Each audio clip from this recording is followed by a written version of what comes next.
Nanti mulai Pak Prabowo dan Gibran mulai muncul. Setelah itu 21 Oktober kita Aku khawatir lali gerakan ya. rakyat untuk menjebol si Gibran itu itu. Jadi keluarga Kendir nan pokok ini tidak peduli dengan kemarahan rakyat. Astaga, naga dimasukkan di dalam. Biar jangan terlalu berisik ya guys.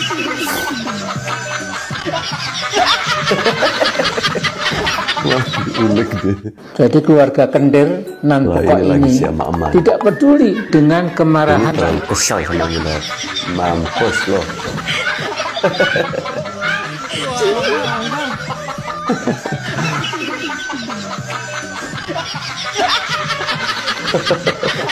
Digoreng aja, Mak. Jelangkung. Di sini ada pesta. Pestanya kecil-kecil. Datang nanti jemput. Pulang dari atas.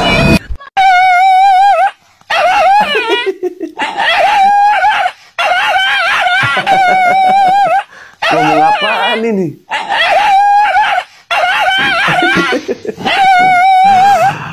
Astaga. Tidak punya acara seperti ini sukses tanpa kehadiran pemimpin masa depan Mas Gibran. Kasihan si Anies nggak Saya jadi dipanggil ingat sama ada Pak teman Prabowo saya ya. bikin partai. Saya tanya ngapain lo bikin partai? Udah gabung yang ada aja. Saya cuma pingin dipanggil ketum katanya. Ketum sekarang jadi pengangguran. Saya mendapatkan laporan yang mungkin nanti diklarifikasi oleh kawan-kawan jadi bahwa selama ini Prabowo dengan Jokowi itu tidak mesra. Kalau mereka mesra nggak usah pamer makan malam, itu menunjukkan justru tidak mesra. Jokowi mengatakan, Prabowo juga mengatakan hubungan kedua pihak sangat akrab dan mesra. Faktanya dengan memberi bahasa yang sangat halus. Makan malam santai bersama Prabowo Subianto. Apaan ini? Teman-teman, perhatikan kira-kira si ibu itu makan nasi apa ya? Kayak mirip nasi padang ya. Padahal acaranya di hotel loh. Nasinya mau dari luar. Ini gimana sih konsepnya ini? Aduh, amburadul ini konsepnya. Ini kayaknya bohirnya lagi miskin ya guys. Acara di hotel makannya ke nasi padang, nasi bungkus pula.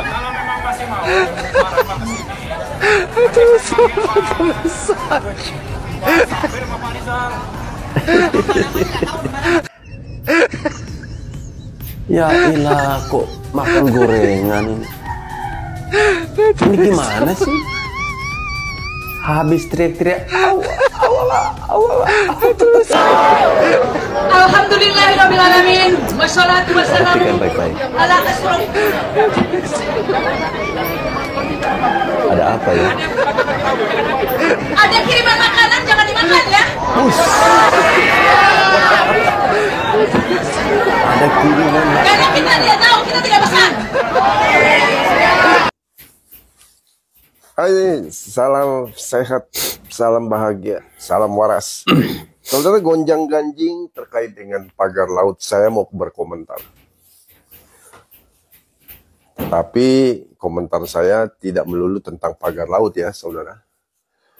Kita bicara tentang pagar laut, sekarang sedang diselidiki.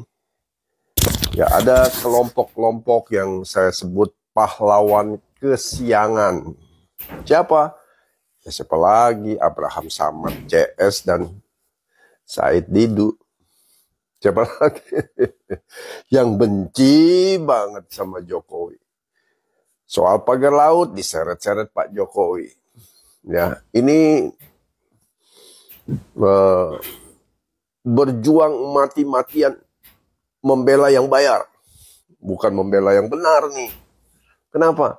Kita juga tahu hari ini kasus-kasus EKTP sekarang ini mulai terungkap. Nggak ada tuh yang ngomong soal EKTP. pasukan Abraham Samad CS, nggak ada. Tapi kita juga tahu bahwa kita sedang juga di dalam masa kegeraman menurut saya, ya. Pekerja migran Indonesia ditembak, ya. Dan ini sangat memprihatinkan. Nanti saya berkomentar. Abraham Samad hadir bersama sejumlah tokoh, diantaranya mantan Menpora Roy Suryo, budayawan Eros Jarot, mantan Sekretaris Kementerian BUMN Said Didu, dan Ketua Perhimpunan Bantuan Hukum dan Hak Asasi Manusia Indonesia Julius Ibrani. Mengecam tindakan atau penggunaan kekuatan berlebihan oleh otoritas. Wakil Menteri Perlindungan Tenaga Kerja Migran Indonesia ya, Ibu Kristiani Aryani meminta kepada pihak kerajaan Malaysia untuk mengusut tuntas berita ini ya, di mana 5 warga negara Indonesia yang seorang ditembak meninggal, 4 orang sedang dirawat. Imigran kita ditembak mati di Malaysia. Jadi kami mengecam, Pak. Malangnya dalam kes terbaru ada tuduhan diganggu pasukan keselamatan, berlaku tembakan, ada warga negara Indonesia yang meninggal dunia dan cedera. Saudara terlalu gegabah sekali mengatakan pagar laut ada kaitannya dengan Jokowi. Saya tidak mau berkomentar panjang lebar tentang pagar laut. Karena pemerintah sedang bekerja mencari ya siapa dalangnya, begitu. Apakah penguasa di PIK 2 sana? Saya tidak tahu. Saya tidak berani berasumsi. Karena pada akhirnya waktulah yang menentukan dan fakta akan berbicara. Tetapi kita juga harus tahu bahwa sebenarnya saat ini kita sungguh dalam kegeraman. Bahwa saat ini Indonesia ya merasakan kegeraman, maksud saya, betapa pekerja migran Indonesia dari tahun 2005 sampai hari ini, saudara. Sampai hari ini sudah 75 orang yang meninggal. Baik itu ditembak mati, dihukum mati, dianiaya, dan sebagainya, dan sebagainya. Sementara saya tidak melihat ada upaya yang signifikan begitu dari pemerintah ya. Dan kemana begitu pahlawan-pahlawan kesiangan gitu yang hanya mencari sasaran tembak kepada Pak Jokowi gitu. Sudahlah kalian itu pahlawan kesiangan, nggak usah bicara pagar laut, bicara tentang Jokowi. Kenapa nggak bicara kalian ini ada masalah begitu banyak di negara kita? Kenapa Anda nggak bisa berkomentar tentang EKTP? Yang ketahuan disebutkan nama-nama di dalam persidangan Tipikor pada waktu itu. Yang kemudian yang menjebloskan Setia Novanto masuk ke dalam penjara. Kenapa kalian tidak bersuara? Bagaimana tentang Bank Senturi? Kenapa kalian diam? Hei, pahlawan-pahlawan kesiangan.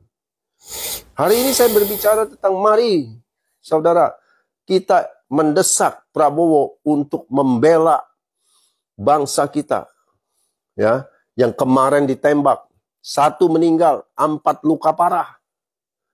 Dan sebelumnya sudah ada 75 pekerja migran Indonesia yang meninggal.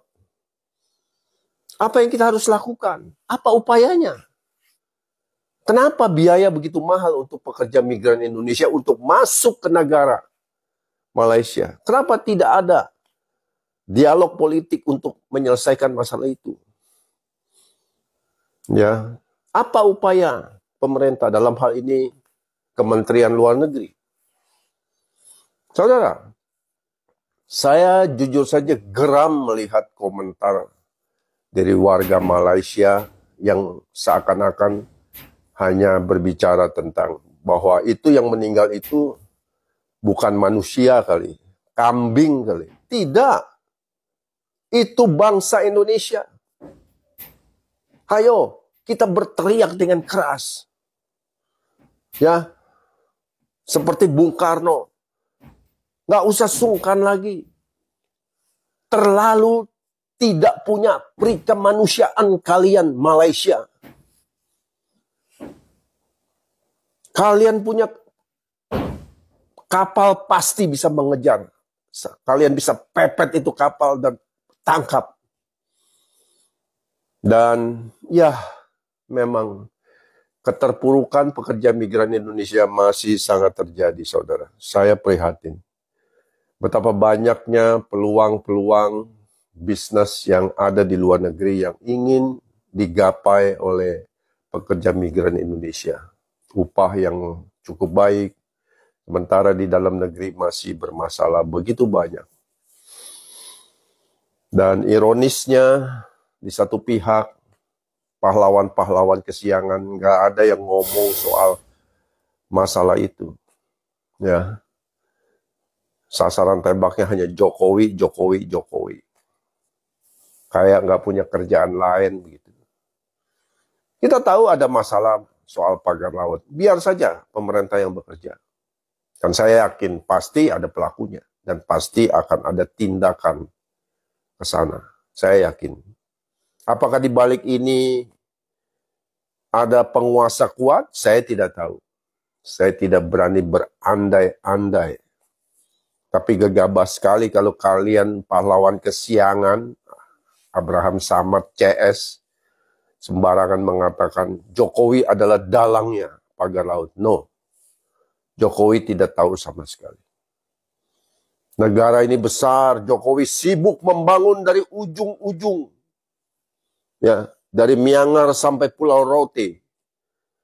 Dia membangun infrastruktur. Begitu banyak masalah-masalah. Pembangunan, ya, masalah-masalah sosial, ya, dan ada kementeriannya. Siapa? Ya Menko Polkam yang harusnya mengatasi itu pagar laut. Sementara Menko Polkamnya suaranya masih miring tentang Jokowi. Padahal itu jadi tanggung jawab dia. Saudara, ini adalah era paling aneh di bangsa kita. Orang yang sudah bekerja tidak dihargai. Orang yang baru saja bekerja, penguasa baru Prabowo, baru bekerja, belum 100 hari, sudah dikomentarin. Gibran dicemooh, dilecehkan, dibully. Ya, buat saya kalian itu yang katanya orang pinter, kalian itu bodoh. Mana ada orang pinter mengatakan orang lain bodoh? Kalau orang pinter itu bijaksana. Ya, dia akan memberi saran, pendapat yang baik. Bukan membodoh-bodohi orang. Bahkan mengatakan dungu, goblok, tolol. Tidak. Kalian terlihat pintar, padahal bodoh. Ya, saya prihatin dengan situasinya, saudara. Ya, situasinya.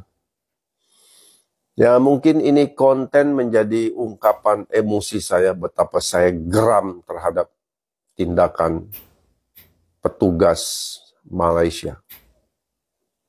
Mari kita katakan, kita tidak terima keadaan itu. Bapak Prabowo, usut tuntas. Katakan, kalian tidak punya perikemanusiaan. Main sembarangan menembak orang. Mana mungkin diserang? Mana mungkin petugas perairan Malaysia itu diserang duluan? Mereka cuma kabur. Itu secara naluri. Orang yang namanya pekerja migran gelap, ya, kedapatan kepergok begitu, ya dia kabur, mau lari pulang. Tapi kalian memberondongnya dengan tembakan-tembakan. Ya, katanya ada 29 orang di kapal itu. Ya teman-teman, sejujurnya kalau kita berbicara tentang pagar laut ini, saya rasa aneh ya. Kenapa saya bilang aneh? Munculnya isu pagar laut ini setelah KPK menetapkan Hasto sebagai tersangka. Ya, setelah itu mulai muncul. Dan ini diinisiasi oleh Said Didu. Tentu saya berpandangan bahwa hal ini ada korelasinya ya antara dua peristiwa ini. Terkait dengan Hasto ditetapkan sebagai tersangka dan juga kasus PIK 2 yang ada di Tangerang ya, pagar laut itu. Ya, saya boleh berpandangan bahwa kasus ini sengaja dimunculkan agar orang-orang tidak lagi ingat tentang kasusnya Hasto. Kenapa baru sekarang mereka munculkan kasus ini terkait dengan PIK 2? Kenapa tidak dari dulu? Ada apa? Ya, tentu pasti ada sesuatu. Ada udang di balik batu. Ya, teman-teman tentu tahu ya. Coba yang lebih memahami hal ini tulis di kolom komentar ya.